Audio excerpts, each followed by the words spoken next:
ভাত খেলে ভাত ভাত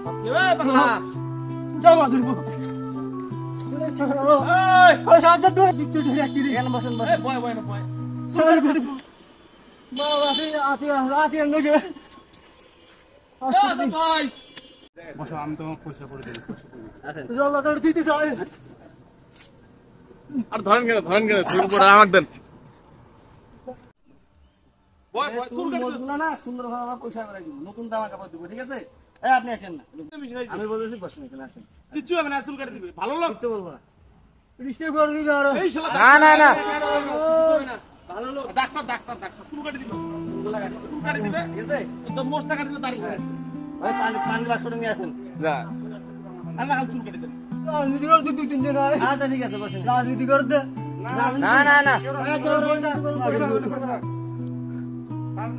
কিচ্ছু করবে না তুই বয় কি জানি কর পানি আনেন না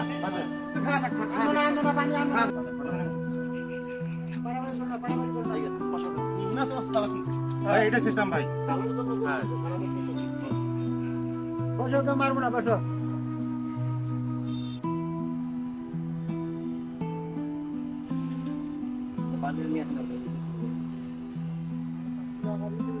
ধরিন না তোকে আরাম লাগবে উঠিন না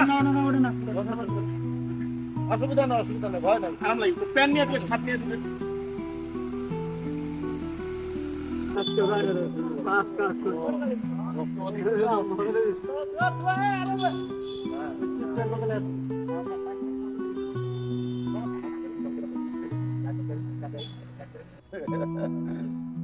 কঠিন কাজ বাইসা নিছেন ভাই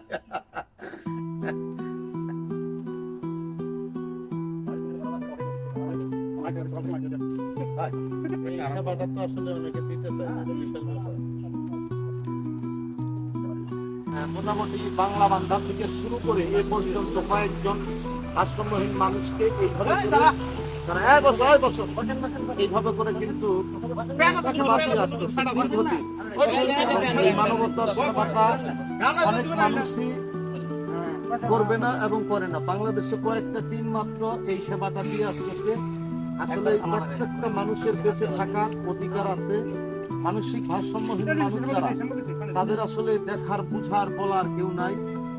আমি বলবো যে এনাদের আসলে অন্তরের অন্তঃস্থল থেকে ধন্যবাদ জানিয়ে এই সেবাটা সকলে দিতে পারে না। বাড়ি কোথায়, ঘর কোথায়, বাবাকে মাকে আসলে জানা নাই কারো। হয়তো অনেকে বলতে পারে, অনেকে পারে না। পরিষ্কার করে কিন্তু তারা দেখেন এইভাবে করে গোসল ধোয়ে এবং তারা নতুন কাপড়, এই কাপড়টা কোথায় কাপড় স্যান্ডেল তারা কিন্তু আসলে পরায় দিবে। সেইভাবে করে সেবাটা আমার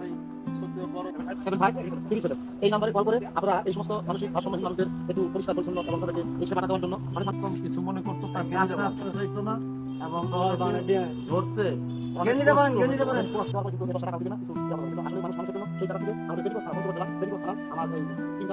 এখন কেমন লাগতেছে? কথা বলো কেমন লাগতেছে এখন? হ্যাঁ ভাই, হ্যাঁ ভাই, কেমন লাগতেছে এখন? কেমন লাগতেছে? বাসা কই? বাসা কই? হ্যাঁ আরে কই যায়? এই দেখেন এখন সুন্দরভাবে কিন্তু চলে যাচ্ছে, মারামারি পর্যন্ত করছে আসলে।